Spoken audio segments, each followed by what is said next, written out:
ಆಗಿರ್ತಕ್ಕಂಥದ್ದು ತಮ್ಮ ಶಾಸಕರನ್ನ ತಾವು ತಮ್ಮ ಪಕ್ಷದಲ್ಲಿ ಹಿಡಿದಿಟ್ಟುಕೊಳ್ಳುವಲ್ಲಿ ಎರಡೂ ಪಕ್ಷಗಳು ಯಶಸ್ವಿಯಾಗಿಲ್ಲ. ಆ ಮುಖಾಂತರ ಕೊನೆಗೂ ಕೂಡ ಕುದುರೆ ವ್ಯಾಪಾರ ಆಗಿರ್ತಕ್ಕಂಥದ್ದು. ಈಗಾಗಲೇ ಅಡ್ಡ ಮತದಾನ ಬಿದ್ದಿರ್ತಕ್ಕಂಥದ್ದು.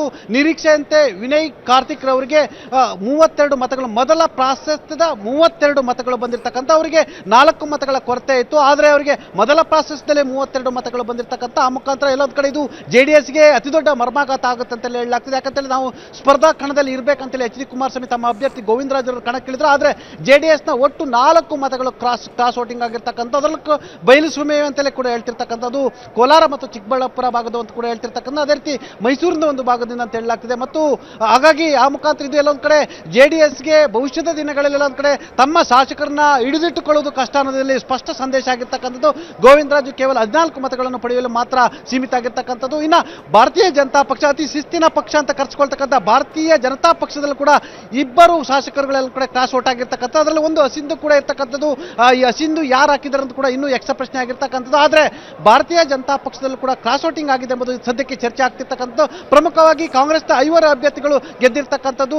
ಹಾಗಾಗಿ ಈ ಚುನಾವಣೆ ಒಂದಷ್ಟು ಪಾಠವನ್ನ ಮಾಡಿರ್ತಕ್ಕಂಥ. ಆ ಮುಖಾಂತರ ಮುಖ್ಯಮಂತ್ರಿ DK ಶಿವಕುಮಾರ್ ಅವರಿಗೆ ತಾವು ಎದುರಿಸಿದ ಮೊದಲ ವಿಧಾನ ಪರಿಷತ್ ಚುನಾವಣೆಯಲ್ಲಿ ಅತಿ ದೊಡ್ಡ ಗೆಲುವನ್ನು ಕಾಣಿಸಿಕೊಳ್ಳುವ ಮುಖಾಂತರ ತಾನು ಚುನಾವಣಾ ಚಾಣಕ್ಯನೂ ಹೌದು ಅನ್ನೋದನ್ನು ಮತ್ತೊಮ್ಮೆ ಪ್ರೂವ್ ಮಾಡ್ಕೊಂಡಿರ್ತಕ್ಕಂಥ. ಆ ಮುಖಾಂತರ ಇದು ಮುಖ್ಯಮಂತ್ರಿ ಆಗಿರ್ತಕ್ಕಂಥ DK ಶಿವಕುಮಾರ್ಗೆ ಹೋಗಿರ್ತಕ್ಕಂಥ ಅತಿ ದೊಡ್ಡ ಕ್ರೆಡಿಟ್ ಅಂತ ಈಗಾಗಲೇ ಬಣ್ಣನೆ ಮಾಡ್ತಿರ್ತಕ್ಕಂಥ. ಆದರೆ JDS ಒಳಗಡೆ ಅಂದ್ರೆ NDA ಒಳಗಡೆ ಇದು ತಲ್ಲಣ ಆಗ್ತಿರ್ತಕ್ಕಂಥ. ಬಹುಶಃ ಇದು ರಾಷ್ಟ್ರೀಯ ಪಕ್ಷ ಆಗಿರ್ತಕ್ಕಂಥ ಭಾರತೀಯ ಜನತಾ ಪಕ್ಷದ ರಾಜ್ಯದ ನಾಯಕರಿಗೆ ಅತಿ ದೊಡ್ಡ ಎಲ್ಲೊಂದು ಕಡೆ ಇಮೇಜ್ಗೂ ಡ್ಯಾಮೇಜ್ ಆಗ್ತಕ್ಕಂಥ ಮತ್ತು ವರಿಷ್ಠರ ಕೆಂಗಣ್ಣಿಗೂ ಗುರಿಯಾಗುವ ಸಾಧ್ಯತೆ ಇದೆ ಅಂತ ಹೇಳಲಾಗ್ತಿದೆ. ಯಾಕಂತ ಹೇಳಿದ್ರೆ ನಿನ್ನೆ ಶಾಸಕಾಂಗ ಪಕ್ಷದ ಸಭೆಯನ್ನು ನಡೆಸಿದ್ರು, ವೋಟಿಂಗ್ ಪ್ಯಾಟರ್ನ್ ಕೂಡ ಹೇಳ್ಕೊಟ್ರು. ಎಲ್ಲದರ ನಡುವೆ ಕೂಡ ವಿಪಕ್ಷ ನಾಯಕ R ಅಶೋಕ್ ಮತ್ತು BJP ರಾಜ್ಯಾಧ್ಯಕ್ಷ B ವಿಜೇಂದ್ರ ಅವರು ಕೂಡ ಇನಿಷಿಯೇಟ್ ತಗೊಂಡ್ರು ಕೂಡ 2 ವೋಟ್ ಯಾವ ರೀತಿ ಕ್ರಾಸಿಂಗ್ ವೋಟ್ ಆಯಿತು. ಆದರೆ BJP ಒಳಗಡೆ ಇರ್ತಕ್ಕಂಥ ಅಡ್ಡ ಮತದಾರರು ಯಾರು ಎಂಬ ಚರ್ಚೆ ಆಗ್ತಿರ್ತಕ್ಕಂಥದ್ದು. ಹಾಗಾಗಿ ಬಹುಶಃ ಇದು ಎಲ್ಲೊಂದು ಕಡೆ ನಾನು ಹೇಳಿದಾಗ ರಾಷ್ಟ್ರೀಯ ಪಕ್ಷ BJPಗೂ ಅತಿ ದೊಡ್ಡ ಮುಖಭಂಗ ಅಂತಲೇ ಹೇಳ್ತಿರ್ತಕ್ಕಂಥದ್ದು.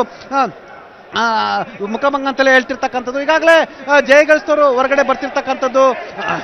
ಪ್ರಮುಖವಾಗಿ ಧನುಶ್ರೀ ಈಗಾಗಲೇ ಗೆದ್ದಂಥವ್ರು ಎಲ್ಲೊಂದು ಕಡೆ ಈಗಾಗಲೇ ಏನು ವಿಜಯೋತ್ಸವ ಆಚರಿಸ್ತಿರ್ತಕ್ಕಂಥದ್ದು.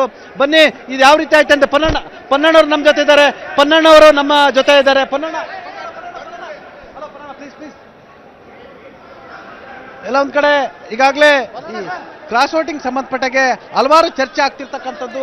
ಈಗಾಗಲೇ ಗೆದ್ದಂಥವ್ರು ಕೂಡ ಆಗಮಿಸ್ತಿರ್ತಕ್ಕಂಥದ್ದು. ಧನುಶ್ರೀ, ಒಟ್ಟಾರೆ ಕ್ರಾಸ್ ವೋಟಿಂಗ್ ಬಗ್ಗೆ ಈಗಾಗಲೇ BJP ಹೈಕಮಾಂಡ್ ಕೂಡ ಇದೀಗ ಮೆಸೇಜ್ ಹೋಗಿರ್ತಕ್ಕಂಥದ್ದು. ಯಾಕಂತ ಹೇಳಿದ್ರೆ ಕ್ರಾಸ್ ವೋಟಿಂಗ್ ಅನ್ನ ನಿರೀಕ್ಷೆ ಮಾಡಿರಲಿಲ್ಲ. ಆದರೆ ಯಾಕೆ ಕ್ರಾಸ್ ವೋಟಿಂಗ್ ಆಯಿತು ಮತ್ತು BJP ತನ್ನ ಶಾಸಕರನ್ನು ಹಿಡಿದಿಟ್ಟುಕೊಳ್ಳುವಲ್ಲಿ ಯಾಕೆ ಯಶಸ್ವಿಯಾಗಿಲ್ಲ, ಯಾಕೆ ಎಚ್ ಡಿ ಕುಮಾರಸ್ವಾಮಿ ಅವರು ಕೊನೆ ಗಳಿಗೆಯಲ್ಲಿ ಯಾಮಾರಿದ್ರು, ಕ್ರಾಸ್ ವೋಟಿಂಗ್ಗೆ ಯಾರು ಕಾರಣ ಎಂಬ ಚರ್ಚೆ ಆಗಿರ್ತಕ್ಕಂಥದ್ದು. ಯಾಕಂತ ಹೇಳಿದ್ರೆ ಈಗಾಗಲೇ ಎಲ್ಲೊಂದು ಕಡೆ ಕಾಂಗ್ರೆಸ್ನ 5 ಅಭ್ಯರ್ಥಿಗಳು ಗೆದ್ದಿರ್ತಕ್ಕಂಥ ಮತ್ತು ನಿರೀಕ್ಷೆಗಿಂತಲೂ ಹೆಚ್ಚು ಮೊದಲ ಪ್ರಾಶಸ್ತ್ಯದಲ್ಲಿ 32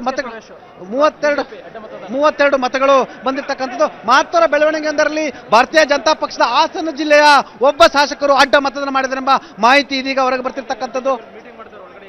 ಈಗಾಗಲೇ ತುರ್ತು ಸಭೆಯನ್ನು ಕೂಡ ನಡೆಸ್ತಿರ್ತಕ್ಕಂಥದ್ದು. ಈಗಾಗಲೇ R ಅಶೋಕ್ ನೇತೃತ್ವದಲ್ಲಿ ಅಶೋಕ್ ಮತ್ತು B ವಿಜೇಂದ್ರ ಅವರು ತುರ್ತು ಸಭೆಯನ್ನು ಮಾಡ್ತಿರ್ತಕ್ಕಂಥದ್ದು.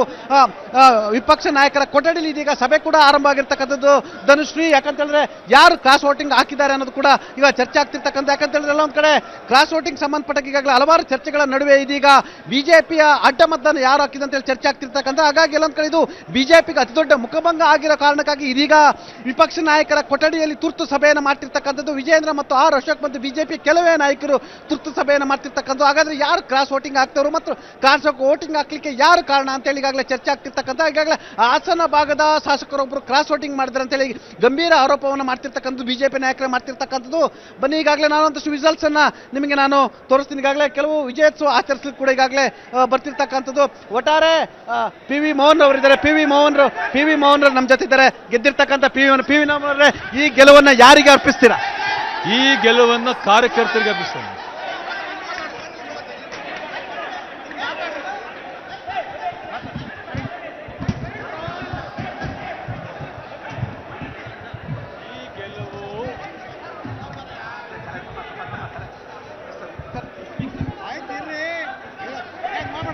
ಈ ಗೆಲುವು ಸಮಸ್ತ ಕಾರ್ಯಕರ್ತರಿಗೆ ಅರ್ಪಿಸುತ್ತೇನೆ. ಅವರಿಗೆ ಸಂದಂತ ಗೆಲುವು. ಹೇಳಿ ಹೇಳಿ ಹೇಳಿ ಏನು ಹೇಳಕ್ಕೆ ಹೇಳಿ. ಎಷ್ಟು ಮತಗಳು ಬಂದವು ಸರ್? ನಮಗೆ ಒಳ್ಳೆಯ ಗೆಲುವು. CLP ಮೀಟಿಂಗ್ ಇದೆ.